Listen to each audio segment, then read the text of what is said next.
Children's ride-on cars are quite simply fun to drive. These molded plastic cars come in hot colors and often have a friendly face on the front. These cars have character, and that's why it's often bumper to bumper at the neighborhood playground.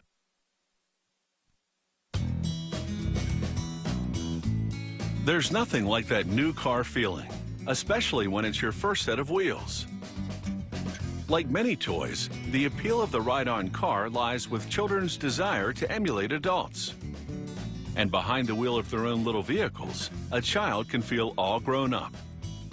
Today's child-sized coupes are synthetic creations. They start with plastic resin pellets. They mix in chemical additives and recycled plastic and grind it all into a powder. The powder funnels into a shaking sifter, which screens out large pieces the grinder missed. It then flows into a big blender. The plastic powder looks a lot like pastry flour, but not for long. The next ingredient is the colorant. There are various vivid hues to choose from. They pour a measured amount of red colorant into the blender, and a spiraling beater evenly distributes it, turning the white powder to red. They portion it into jugs, which then shuttle down a conveyor. They arrive at a carousel of molds of car shapes. A worker empties the jugs of colored plastic granules into them. These little grains of plastic are about to be transformed into car parts. They lower the lid, which contains the top halves of the molds. The mold cage then spins as it travels through an oven.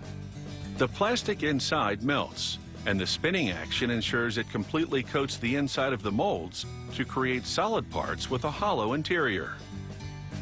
The cage then rolls into a station where a spray of water cools everything down and causes the plastic inside to solidify. The mold cage stops spinning, and a worker hooks it up to a crane which lifts the lid. The powder-colored plastic has been transformed into ride-on car parts, and it's taken just 35 minutes. Some parts fall out and others have to be pulled out, but it's easy work thanks to the mold's non-stick surface. Seepage during molding creates unwanted bits and nubs on the main car body that they trim off by hand.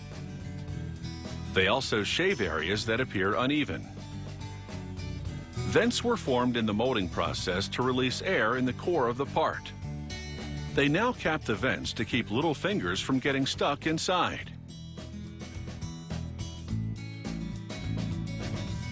They trim the car roof to improve its contours.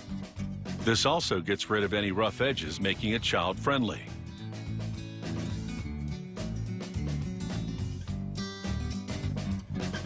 They fit company medallions into slots in the roof pillars. And they do a bit more trimming to improve the profile of the parts. Drills now work in concert to bore assembly holes into the main part of this coupe. An employee then blasts out the plastic shavings with an air nozzle.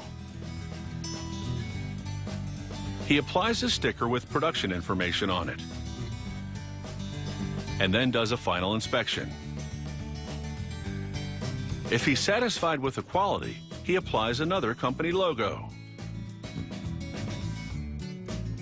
Now, flames lick the plastic roofs and doors as they briefly torch them. They melt the surface just enough to give it a shiny veneer.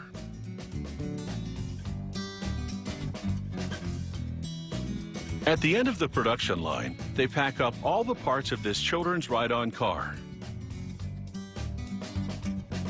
From the roof pillars, to the tires, to the steering wheel, everything fits neatly into one package. Then it will be up to Mom or Dad to assemble all the pieces of this ride-on car. It's a job that should take about 15 minutes or so. Then zoom away. No driver's license required.